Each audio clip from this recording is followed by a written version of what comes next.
Okay, what we got here is a Brunswick 5KR power supply, and I'm going to go through it and show you how I wire it up and do the filter caps in it. So I take no responsibility if you go ahead and try to follow this video. If you wire up something wrong, get shocked, do something wrong, or if the power supply's transformer shorted, etc., etc. I take no responsibility in this. Again, this is a video on how I'm going to show you how I wire this up. If you got any questions, feel free to ask, and I will kind of show you what I've got going on. So right here, obviously, definitely get yourself a set of schematics. My schematics here I've got from Nostalgia Air, and I've also got the service manual.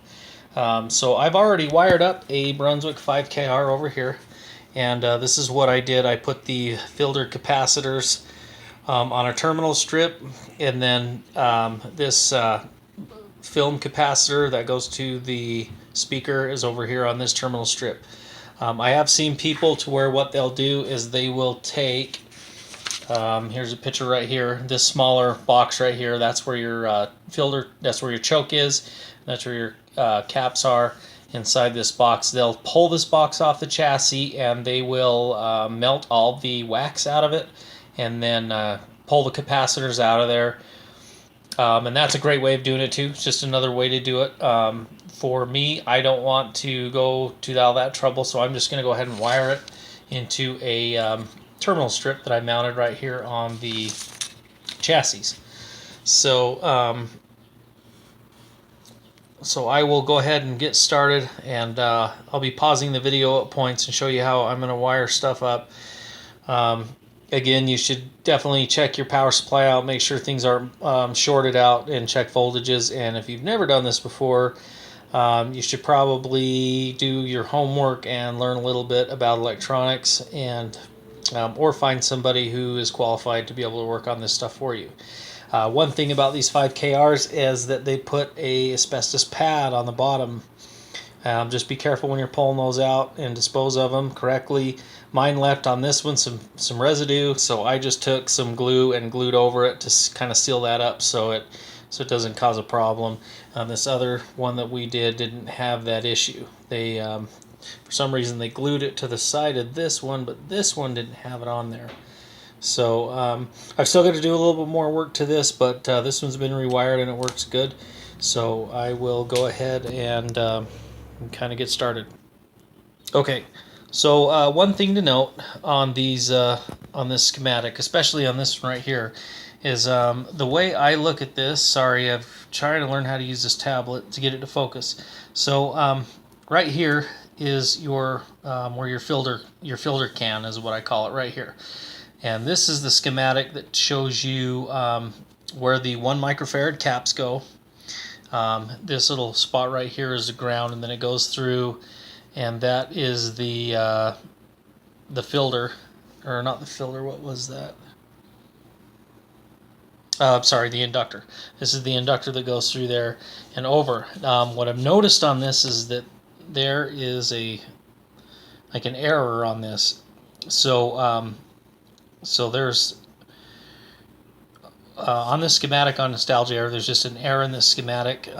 So what I did is I took, and we had to kind of figure it out, so we kind of drew a diagram of what it is supposed to be, and then when I got the service manual, I noticed that the service manual had it right. So it's kind of weird how they did this. So what I'm guessing they did, and I don't know, but so okay, so you have these here, and they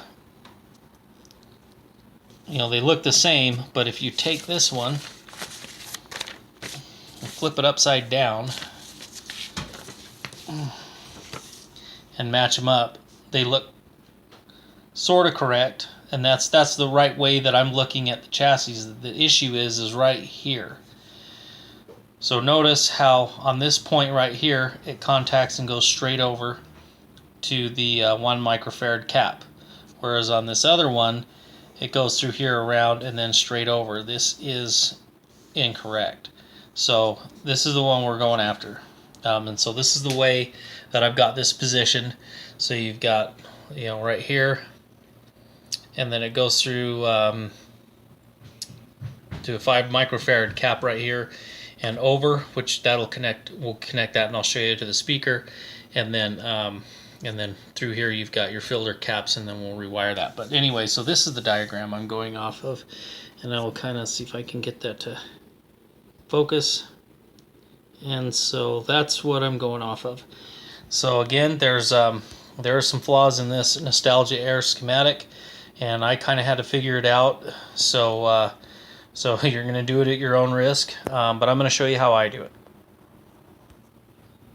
Okay, so on this terminal strip right here, some people probably disagree with the way I did it, but I actually glued it in there with some really good glue that's called goop, and I've done it a few times with terminal strips, and boy, it just it is great. It holds them right in there, doesn't come off. I've used them, and I haven't had an issue so far. So if something changes, then I'll change the way I do it, but that way I didn't have to drill holes in this thing. So what I'm going to do is, the first thing I'm going to do is I'm going to take this speaker connector right here that goes over, and it connects to the inductor and then goes over. So what I'm going to do is we're going to disconnect this right here, and then I'm going to show you how I'm going to wire it. I'm going to take this completely out off this block, and then I'm going to take it and run it down over here to one of these, and it will connect to a 0.47 film capacitor. Now this value over here is 0.5. I'm using a 0.47 because the values are a little bit different. Normally people suggest you shouldn't go under. I've never had a problem going slightly under, because I don't think as old as these aren't going to be totally accurate either, and they work just fine. So we'll go ahead and do that.